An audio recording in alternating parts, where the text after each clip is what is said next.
അരുന്ധതി റോയ് വിശ്വപ്രസിദ്ധയായ എഴുത്തുകാരി. അതിലുപരി ഭരണകൂടത്തിന്റെ അമിതാധികാര പ്രയോഗങ്ങളെ എല്ലാ കാലത്തും നഖശിഖാന്തം എതിർത്തിരുന്ന ഫാസിസ്റ്റ് വിരുദ്ധ പോരാളി. അവർക്കെതിരെയാണ് 14 വർഷം പഴക്കമുള്ള ഒരു കേസിൽ UAPA ചുമത്താൻ ഡൽഹി ലഫ്റ്റനന്റ് ഗവർണർ അനുവാദം കൊടുത്തിരിക്കുന്നത്. 2010 കശ്മീരിനെ കുറിച്ച് നടത്തിയ പരാമർശമാണ് കേസിന് ആധാരം. എന്നാൽ എന്തുകൊണ്ട് ഇപ്പോൾ? അതാണ് ചോദ്യം.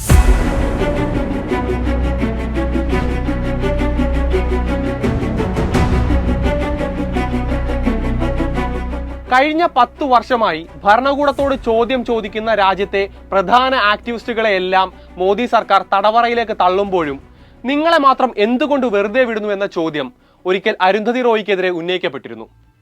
ഇന്ത്യയിൽ സ്വാതന്ത്ര്യമുണ്ടെന്ന് ലോകത്തെ ബോധിപ്പിക്കുകയാണ് മോദി അതിലൂടെ ലക്ഷ്യം വെക്കുന്നത് എന്നായിരുന്നു അരുന്ധതി റോയുടെ മറുപടി. എന്നാൽ ഇനി അങ്ങനെ വിടാൻ ഉദ്ദേശിക്കുന്നില്ല എന്നാണ് മോദി ഭരണകൂടം അരുന്ധതി റോയിയെ വേട്ടയാടുന്നതിലൂടെ പറയാൻ ഉദ്ദേശിക്കുന്നത്. അതായത് തന്റെ ശക്തി ക്ഷയിച്ചുവെന്ന നറേറ്റീവുകൾക്കെല്ലാം ഒരു മറുപടി. വിമത ശബ്ദങ്ങൾ ആരുയർത്തിയാലും, ആര് ഭരണകൂടത്തിന്റെ കൊളരുതായ്മകളെ എടുത്തുകാട്ടിയാലും അവരെ എല്ലാം പിടിച്ചകത്തിടാൻ തനിക്ക് മടിയില്ലെന്ന മുന്നറിയിപ്പാകണം ഇതിലൂടെ നരേന്ദ്ര ദാമോദർദാസ് മോദി നൽകാൻ ശ്രമിക്കുന്നത്. താൻ ഇപ്പോഴും കരുത്തനാണെന്ന് കാണിക്കാൻ സർവാധികാരി കാണിക്കുന്ന ഒരു നീക്കമായിരിക്കാം ഇത്. അരുന്ധതി റോയിയെ പൂട്ടാനുറപ്പിച്ച തരത്തിലാണ് നിലവിലെ ഭരണകൂടത്തിന്റെ പ്രവർത്തനം.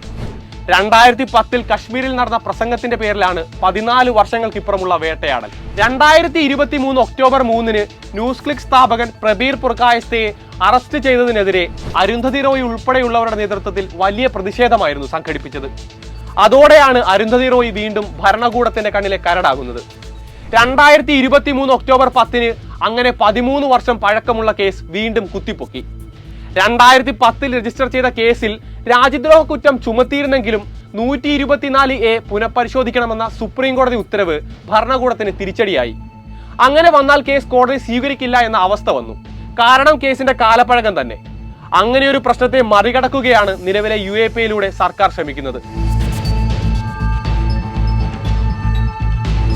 നവലിബറൽ ലോകഘടനയിൽ അധികാരത്തിന്റെ മത്തുപിടിച്ച ഭരണാധികാരികൾ കോർപ്പറേറ്റ് താല്പര്യങ്ങളുടെ നടത്തിപ്പുകാരാകുമ്പോൾ, വർഗീയതയും വംശീയതയും ആയുധമാക്കുന്നവർ ലോകം വാഴുമ്പോൾ, സത്യത്തിന്റെയും നീതിയുടെയും പ്രകാശവാഹകരായി മാറേണ്ട മാധ്യമങ്ങൾ ഭരണകൂട ജിഹ്വകളായി അധപ്പതിക്കുമ്പോൾ, നീതിക്കെതിരായ ഇത്തരം നീക്കങ്ങൾക്കെതിരെ നിരന്തരം ശബ്ദിക്കുന്ന ആക്ടിവിസ്റ്റ് ഇന്റലക്ച്വലാണ് അരുന്ധതി റോയ്.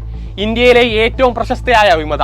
ഒരു മോദിയോട് മാത്രമല്ല, ഫാസിസ്റ്റ് പ്രവണത പുറത്തെടുത്ത ഓരോ അധികാര കേന്ദ്രങ്ങളോടും അരുന്ധതി റോയ് നിരന്തര കലഹത്തിലേർപ്പെട്ടു. ആദ്യ നോവലായ the god of small things man booker prize നേടി എഴുത്തുകാരി എന്ന നിലയിൽ പ്രസിദ്ധിയായ അരുന്ധതി റോയിലെ ആക്ടിവിസ്റ്റിനെ ലോകം തിരിച്ചറിയുന്നത് വാജ്പേയി കാലത്ത് പൊഖ്രാനിൽ നടത്തിയ ആണവായുധ പരീക്ഷണത്തിന് പിന്നാലെയാണ്. അന്ന് അവരെഴുതിയ എൻഡ് ഓഫ് ഇമാജിനേഷൻ ഇന്ത്യയുടെ ആണവ നയത്തെ വിമർശനാത്മകമായി സമീപിക്കുന്നതായിരുന്നു. അവിടെ നിന്നങ്ങോട്ട് ജനാധിപത്യ സർക്കാരുകൾ തന്നെ ജനാധിപത്യത്തെ തകർക്കാൻ ഒരുങ്ങുന്നു എന്ന് തോന്നലുണ്ടാക്കിയപ്പോഴെല്ലാം അരുന്ധതി റോയിയുടെ ശബ്ദം ഉയർന്നു കേട്ടു. നർമ്മദ നദിയിലെ അണക്കെട്ട് നിർമ്മാണത്തിനെതിരെയുള്ള പോരാട്ടത്തിലും മാവോയിസ്റ്റുകൾക്കെതിരായ വേട്ടയാടലിനെതിരെയും കശ്മീരിൽ ഉൾപ്പെടെ രാജ്യത്തെ ഓരോ ഇടങ്ങളിലെയും മനുഷ്യാവകാശ ലംഘനങ്ങൾക്കെതിരെയും അരുന്ധതി റോയ് ശബ്ദിച്ചു. വാക്കിംഗ് വിത്ത് കോംറേഡ്സ്, ഏറ്റവും ഒടുവിലിറങ്ങിയ ആസാദിയെല്ലാം അതിന്റെ ചില ഉദാഹരണങ്ങൾ മാത്രം. അമേരിക്കൻ ഭരണകൂടം സ്വന്തം പൗരന്മാരിൽ ചാരപ്രവർത്തനം നടത്തുന്നുവെന്ന് തെളിയിച്ച എഡ്വേർഡ് സ്നോഡനുമായി റഷ്യയിൽ നടത്തിയ സംഭാഷണവും ലോക ശ്രദ്ധ ആകർഷിച്ചതാണ്. മുസ്ലിങ്ങളെ ഇരകളാക്കിയവർ രാജ്യം ഭരിക്കുമ്പോൾ ഇന്ത്യയെ എങ്ങനെ ജനാധിപത്യ രാജ്യമെന്ന് വിളിക്കാനാകുമെന്ന് അരുന്ധതി റോയ് വിളിച്ചു ചോദിക്കും.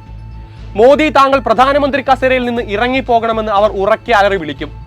ഇന്ത്യൻ ഫാസിസത്തിന്റെ തച്ചുശാസ്ത്രം നടപ്പാക്കാനുള്ള എല്ലാ ശ്രമങ്ങളെയും അവർ ഇനിയും എതിർക്കും.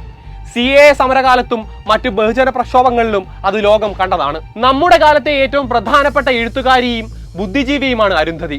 ഹിന്ദുത്വ ഫാസിസത്തിന്റെ ഭീകരതയെക്കുറിച്ച് ലോകത്തിന്റെ ശ്രദ്ധ ഇന്ത്യയിലേക്ക് കൊണ്ടുവന്നവരിൽ പ്രധാനി.